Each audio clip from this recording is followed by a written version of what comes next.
Hello, Sunderland fans, and welcome to the Raw podcast brought to you by the Sunderland Echo. My name's James Copley, and I'm joined by my colleague Phil Smith.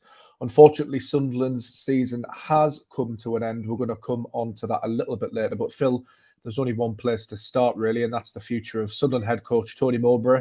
It seems like it's a bit up in the air at the moment. Lots of speculation.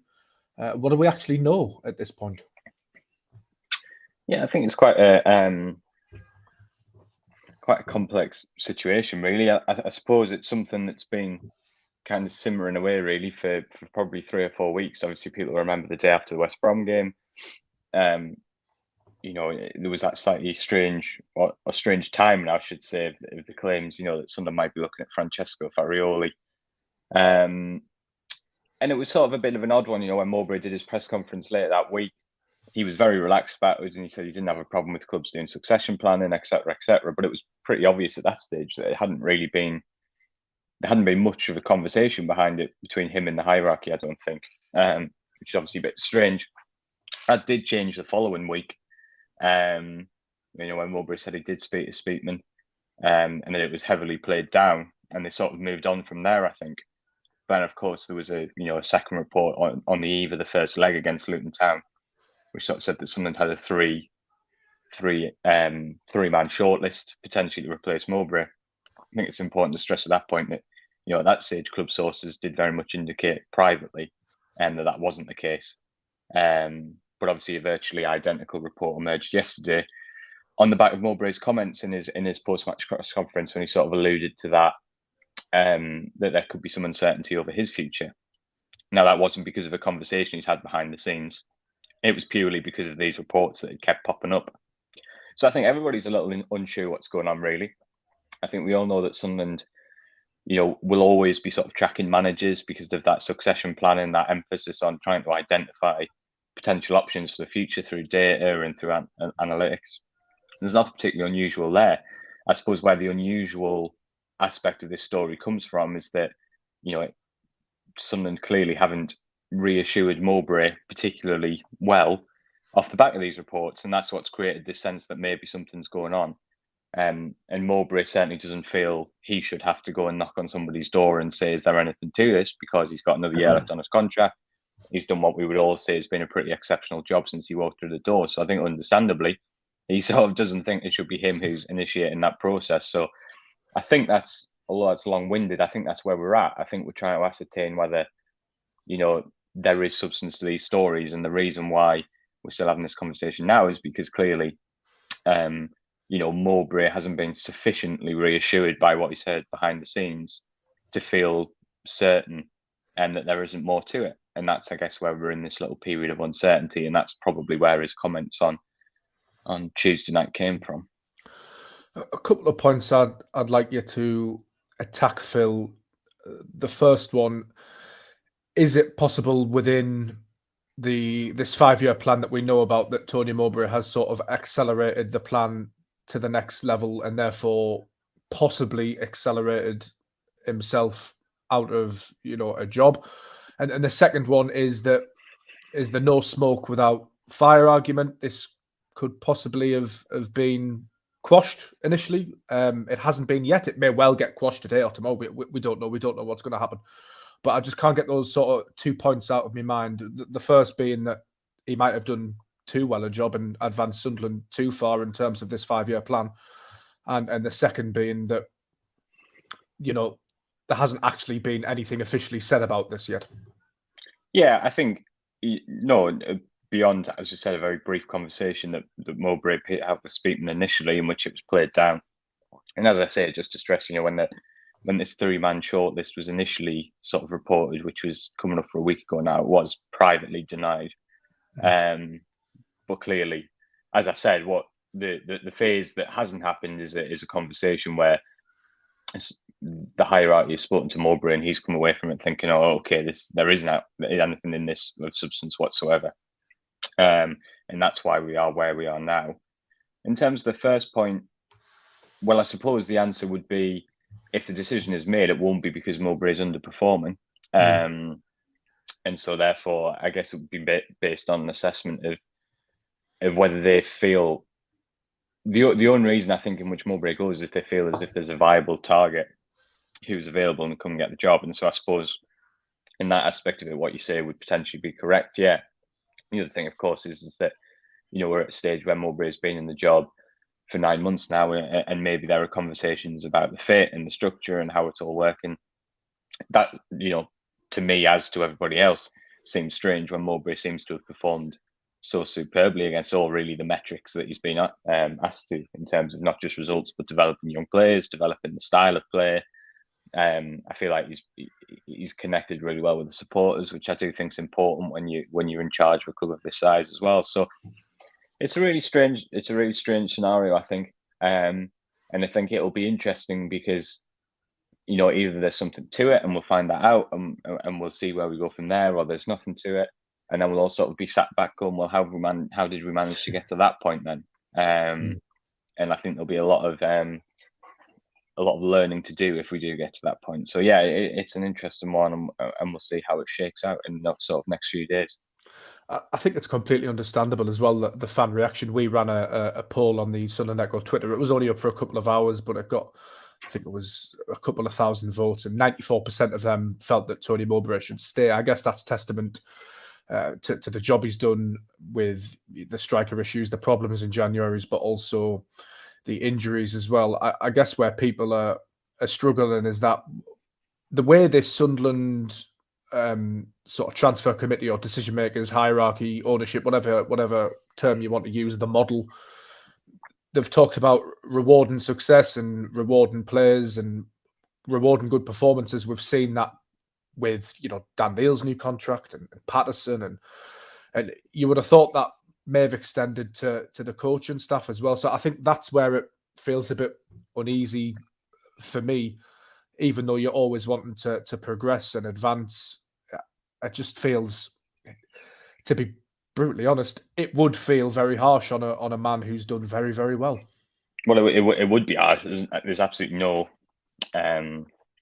there's no debate or question around that. Tony Mowbray took over a team that had only just come up to League One, had made a decent start to the season, but who the aim was very much consolidation. And he's spectacularly overachieved on that brief, and he's done so with significant adversity in terms of the injuries and the way the January window ended. So there's no really, I don't think there's even a debate there, really. It would be a spectacularly harsh decision if that's what it was. Again, it's, you're always, it's very difficult in this stage when you're looking from the outside looking in, because if, and to stress, if there was anything to it, who is the alternative? What's the plan? It's only when you have that information that you can start to piece things together and work things out. But listen, from my perspective, sitting here, it would seem an incredible decision to not want to go forward with Tony Mowbray. He's playing some of the best football we've seen at Sunderland for a lot of years, but arguably the best of my lifetime that I can remember, really. The club seems in a good place. The players seem to love him. They clearly fight for him. It would be a fairly extraordinary gamble, I would say. And we'll have to wait and see. But it would be a huge gamble. I think you could certainly say it would be the most surprising decision of the since Kirill Louis-Dreyfus took over the club, I think. Yeah, it would take some good, completely different sports and contexts, but like the Chicago Bulls, Doug Collins, Phil Jackson thing, it's a bit like that, but on a wholly lesser scale. I'm no NBA expert, by the way, so that's just. And I did watch The Last Dance on Netflix, so that's where that analogy comes from. However, less of. I've absolutely no idea what you're talking about, so I'll just smile and nod my head. It's a great documentary, Phil. You should watch it. It's great. Anyway, we'll move on to Luton in the playoff semi-final. Phil, you were there. Gutton. I thought Sunderland, yes, they were a little bit off it, perhaps one game too far. I felt like there was a lot of tired legs out there. But on the flip side of that, I thought Luton Town, for what they set out to do, their objective, how they went about it, Rob Edwards as coach, and the desire, the work rate, the willingness to get second balls was just absolutely sublime. And I know a lot of fans, pundits will comment on Luton's style, but just to flip that on its head, if Sunderland had done that in a playoff semi-final or a big game or a game against Newcastle or a game to stay in the league or whatever, you would be absolutely delighted with that. And I actually think Luton deserve a bit of credit, to be honest. Out of possession in particular, it was quite awesome really to watch. Those moments where Sunderland sort of get into a little bit of space. Ahmad picks the ball, Roberts, they've got space to run. That's where we've seen them be so dangerous, really. But as soon as that happened, Luton were back in 7, 8 players, and they just didn't give Sunderland an opportunity to counter as we know they can. It was nothing short of exceptional, really. On the ball, yeah, it was pretty direct. It was pretty basic. But you have to say it was, it was a perfect strategy for where this Sunderland team are. And I suppose the point I'm trying to make with the off-the-ball stuff is the only reason they were able to do that was because they stopped Sunderland getting hold of the ball for long periods and they kept the game in Sunderland's half. And they did that because of their work rate off the ball and the sophistication of their pressing, the organisation. It was pretty direct stuff on the ball, but there was nothing simplistic about what they did off the ball. It takes a pretty extraordinary amount of organisation, of fitness, and of hunger really to do that. So you've got to give them credit for that.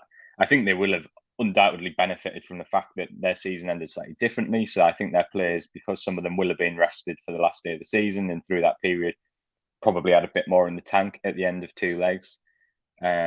Clearly, their injury situation, I know they're missing Coley Woodrow, who would have been a big player for them, but nowhere near the same as Sunderland's, and those factors came into it. I don't feel like Sunderland had the tools to cope with that on Tuesday night, unfortunately. Even in the last 20 minutes, you get into a stage where Sunderland were starting to see a bit of the ball and they were beginning to get the ball into Clark and Roberts, but they were finding it so difficult to get enough players into the box to trouble Luton. I know Geldart had come off the pitch by that point, but we've seen that that's not really his game anyway over the last few months. So I just think it was a game that Sunderland didn't really have the tools to win. And I think you have got to give Luton credit for the way they executed it over the course of 90 minutes. And I think it was strange. It was quite painful to watch. I found the experience of the 90 minutes quite painful because it was frustrating, isn't it? Stop, start. Yeah. It's one of those. Yeah, and I think it was tough to watch the players, certainly in the last 15 minutes, when you could kind of see that they just didn't have it in the tank to get the job done. It was quite painful to watch that because of what they've given over the course of the season. But I think you have to say that, when the dust settled, you came away, my overriding feeling, it just wasn't Sunderland's time, really. It was Luton's time, I think. If you look at the journey they've been on, they are sort of 2-3 years ahead of Sunderland in terms of where they've been in this division and coming out of League One. And I don't feel any real sense of negativity or despondency. I just think it was a step too far for this squad with the injuries. Even when Elise came on, it made a difference all of a sudden. Having someone who could win the odd header and who could put their body in and come away with it. And I thought that just kind of underlined how well Sunderland had done to get to this point without all those players, really. And it just caught up with them in the end. So I didn't feel I felt a sort of pain at the end of the game and during the game, but coming away from it, I think you feel pretty upbeat. Obviously, with the caveat with what we've been talking about at the start, I think there's some things to settle before you can sort of take a breath and go, okay, I'm looking forward to next season and know where it's going to lead. But I think it was just one of those nights. I feel like Sunderland may have peaked emotionally a bit too soon as well. As you were saying, Phil, Luton's preparation for this, they've known they're going to be in the playoffs for a long time. They've been able to sort of get ready for that, whereas Sunderland, you could sort of argue that they peaked on the final day of the season and then in front of that big crowd at the Stadium of Light. And after that, there just wasn't that much left, which you can't really be too angry at them for, given what they've had to cope with this season. And it's all if buts and maybes, of course. Mowbray mentioned if they'd have had Corey Evans in the middle, just somebody to dictate and slow with that experience. And then a Ross Stewart or an Ella Sims up front where the ball would stick, as you mentioned, when in the final 20 minutes when Sunderland could play a bit, they'd been so desperate to get the ball down and play for the whole game. It almost felt like they were forcing it in that last 20 minutes because they were so desperate and running on fumes and up against the physicality of Luton that it was just one of those nights, wasn't it? I think they've conceded, is it now 5 goals from corners in the last 4 games? Yeah. I mean, if you look statistically, teams do not score from corners very regularly. It's actually not something that happens very often. That is an absolutely insane ratio that Sunderland are conceding from. And I don't say that as a criticism. I think it underlines how faintly ridiculous the situation we ended up in because of the injuries Yeah. at the end of the season. For teams to be scoring against you at that rate from corners is like unbelievable. And I think it just underlines that it was a total mismatch, really. Luton's 3 goals over the 2 legs all came from set pieces. There's no other way to.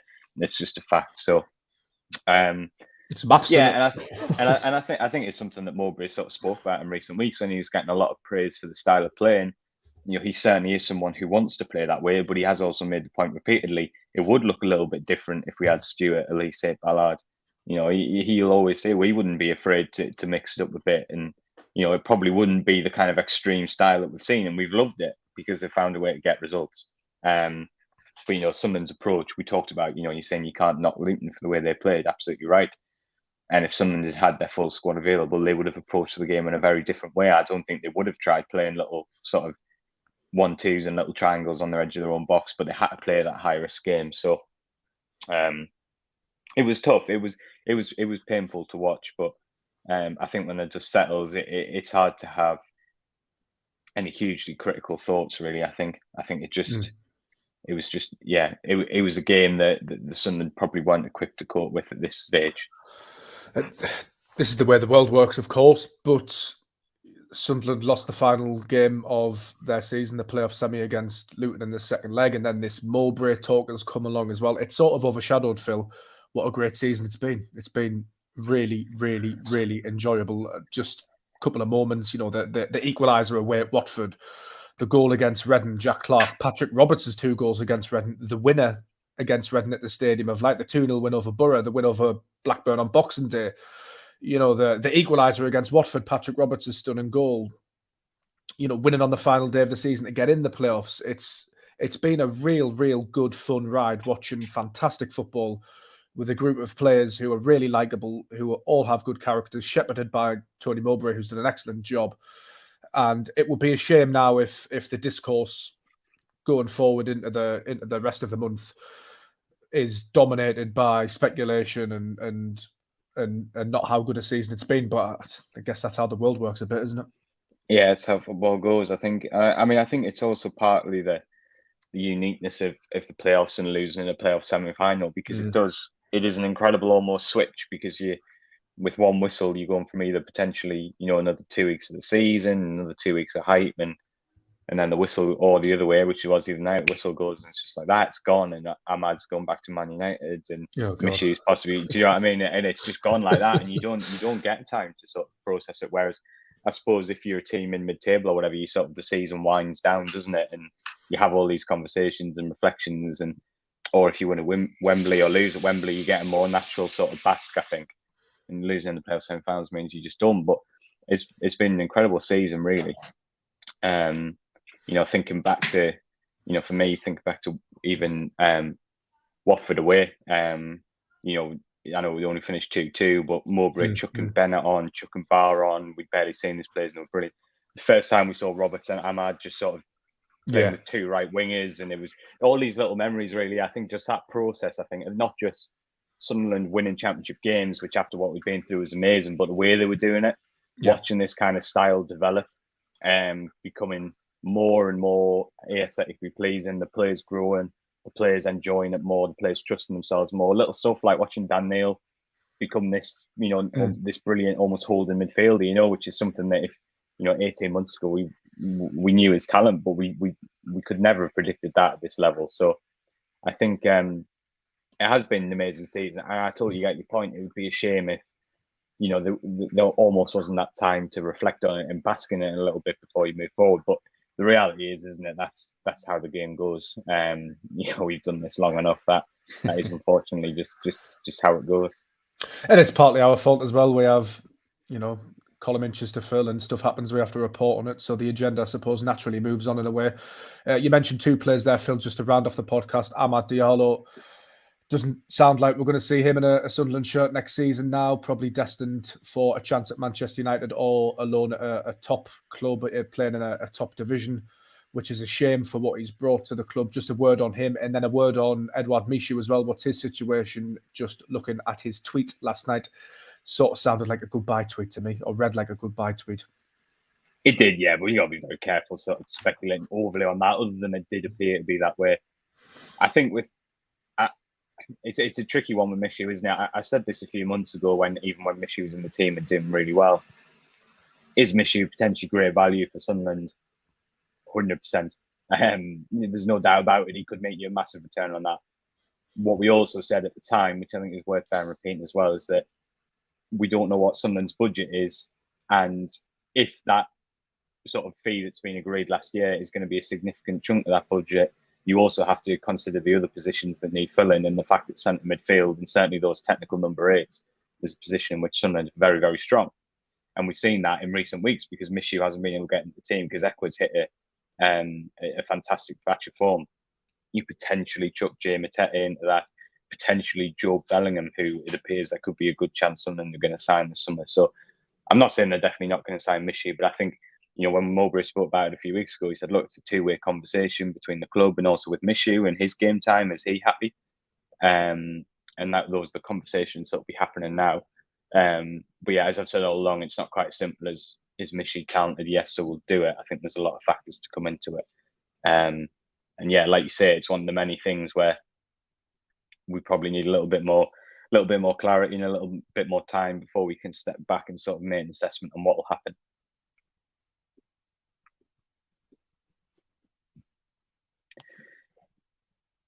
I am muted, rookie mistake. It's set to be an interesting couple of days and an interesting couple of weeks into the summer for Sunderland. There'll be lots of transfer stuff. Phil mentioned the Michu situation. We'll keep you abreast of that. And, of course, the latest on Tony Mowbray. It's all over there at the Sunderland Echo website. Phil, thank you for joining us. Time to get back to work, I think. Yeah, always a pleasure. Cheers. Cheers.